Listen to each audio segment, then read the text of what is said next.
Story 1, in terms of sheer scale of death over time, I would have to say malaria and tuberculosis. They have been with humans as long as we have existed, and they are still prevalent and deadly today.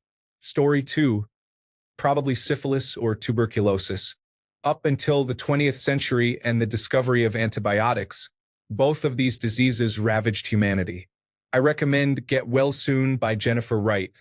She writes about these diseases and several others and their impact on history. Story 3, probably rabies. I won't repeat the same messages we've seen numerous times. It's enough to say, 1. Even a small bite, no more than an unnoticed scratch, can transmit it. It doesn't have to be a dog. Bats can carry rabies too. If you don't receive the vaccine, and if you don't notice the bite, how will you know to get the vaccine? And subsequently develop symptoms, you will die. The fatality rate is essentially 100%. The few who have survived are such statistical outliers they may as well not exist. It remains endemic in many parts of the world. Story 4, worst as in the biggest killer? Routine diarrheal diseases were largely responsible for the child mortality rate in pre-modern times being about 50%. People used to avoid naming their children for a few months to prevent forming attachments. Worst as in most dramatic? Smallpox completely eradicated many advanced civilizations in the Americas after infection by colonizers. Worst as in the biggest role in Western history books? The Black Death. Worst as in a terrible way to die? Rabies.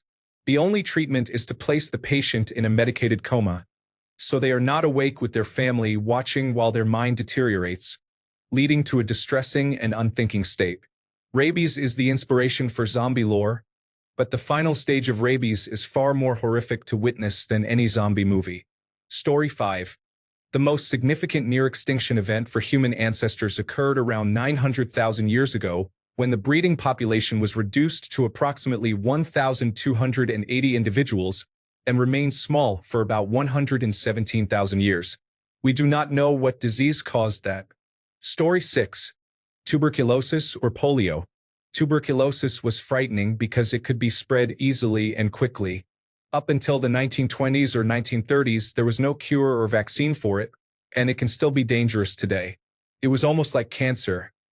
It was a part of society, and everyone was aware of it, but there wasn't much anyone could do. It was widely accepted that at least 1/4 or 1/3 of the people you knew were probably going to die from it. I had a great uncle who suffered from it for several years before he passed away in the 1940s. The Western United States was settled in part because of tuberculosis. Many people from the eastern regions, Doc Holliday being a notable example, who developed tuberculosis were told by doctors that they were likely to die but could extend their lifespans for a few years due to the dry desert air, so many moved west. Polio was also terrifying because, again, there was no preventive cure or vaccine until the 1950s. Before that, every time a child suddenly developed a fever, parents would panic and pray that their son or daughter did not have polio. Like tuberculosis, it was easily spread and contagious. Story 7. Dysentery, nothing like experiencing severe diarrhea to the point of death.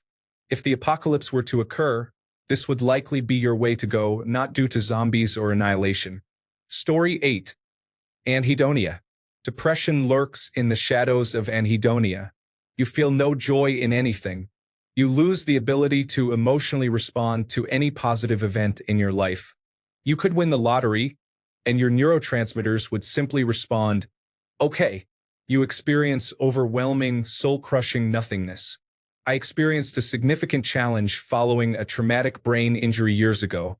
It took me 6 months, extensive therapy, and 2 experimental treatments to reach a baseline level of depression. I was relieved to feel depressed again after experiencing full-blown anhedonia because, at least, I felt something again. Story 9. Smallpox literally resets your acquired immune resistances. It's not even close. This is an important element of the horrific Native American genocide. Story 10. Lyme disease is quite terrifying. Always check yourself for ticks. Story 11. Ignorance and superstition have made almost every outbreak of dangerous disease much more lethal and long-lasting than they would have been if the focus had been on facts and science instead of prayer and fear.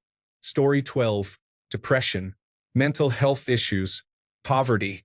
If one is free of all the above, they can fight any disease bravely and with their best capabilities.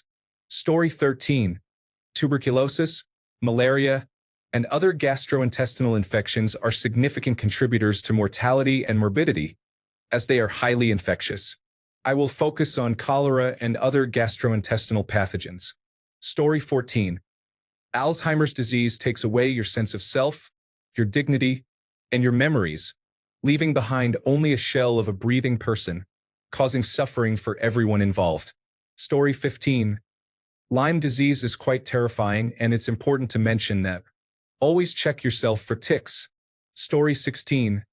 Probably one of those events we now know nothing about but which have left non-coding DNA in our genetic makeup. Likely early in humanity's history, there was some kind of epidemic that nearly wiped us out. Ancient myths and religions are full of vengeful deities destroying humanity except for a few chosen pious individuals for a reason. Clearly, we would not have been reduced to just Noah and his family or a similar scenario, or the entire population would resemble Alabama today due to a lack of genetic diversity, but it would have been a devastating situation. Story 17. Whatever the sweating sickness was in the 1500s sounds terrifying. Fine in the morning and dead by the evening. Story 18. Malaria supposedly killed 50 to 60 billion humans in total. That is an unfathomable number. Smallpox killed 300 to 500 million people from 1900 to 1978. Malaria has essentially resulted in the death of 1 in 2 humans since the dawn of time. Story 19. Human papillomavirus has been around for a long time and has caused more cervical cancer, throat cancer, anal cancer, and deaths than can be counted. It continues to cause cancer-related deaths. Story 20. I believe cholera may be the worst in terms of pain and suffering, causing cramps more painful than anyone can imagine, with the body losing every last drop of water slowly over many hours. Child victims of diphtheria suffocated while fully conscious. However, people did not know what was causing diphtheria. The bacteria was not identified until 1883.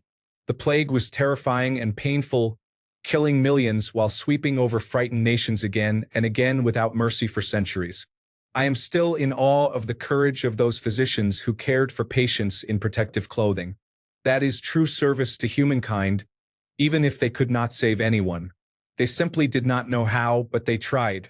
Smallpox was equally terrifying. The English during the Georgian era noticed local people in Constantinople exposing children to small doses of smallpox to inoculate them. It was seen to save lives, so the practice spread to England, eventually using cowpox as a safer alternative. This provided some defense against the disease.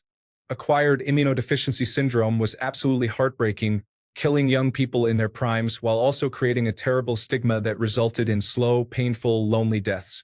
It remains a devastating disease where those infected often have no access to modern medical treatments. Thank goodness for modern medicine and vaccines. What made these diseases so terrible was the sense of helplessness in the face of an unknown cure. Another fear needs to be mentioned: future zoonotic pandemics. COVID-19 was minor compared to the potential emergence of a virulent, highly infectious new avian influenza or swine influenza, similar to the 1918 Spanish influenza. It primarily killed healthy young adults with the strongest immune systems. People were often killed horribly by their own immune responses, experiencing a violent reaction known as a cytokine storm triggered by exposure to an unfamiliar virus. To reduce the risk of higher occurrences of zoonotic pathogens, humanity urgently needs to minimize its consumption and use of animals. Such activities lead to factory farming and deforestation for grazing lands, which expose humans to novel populations of bats and primates. We need to live more wisely. Story 21. Bird flu. Oh, I apologize. I shouldn't comment on these threads without my time license. I am actually from the near future. Good luck. Story 22. Malaria is a significant public health issue, and its impact is profound. High estimates suggest that malaria has killed half the people who have ever lived. The widespread nature of malaria has led to the emergence of a secondary condition, as individuals with sickle cell anemia are slightly more resistant to malaria. Story 23.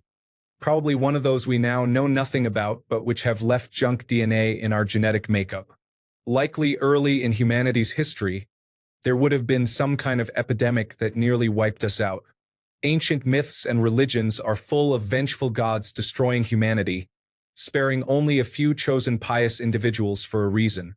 Clearly, we would not have been reduced to just Noah and his family, or the entire population would resemble Alabama today due to a lack of genetic diversity, but it would have been bad. Story 24.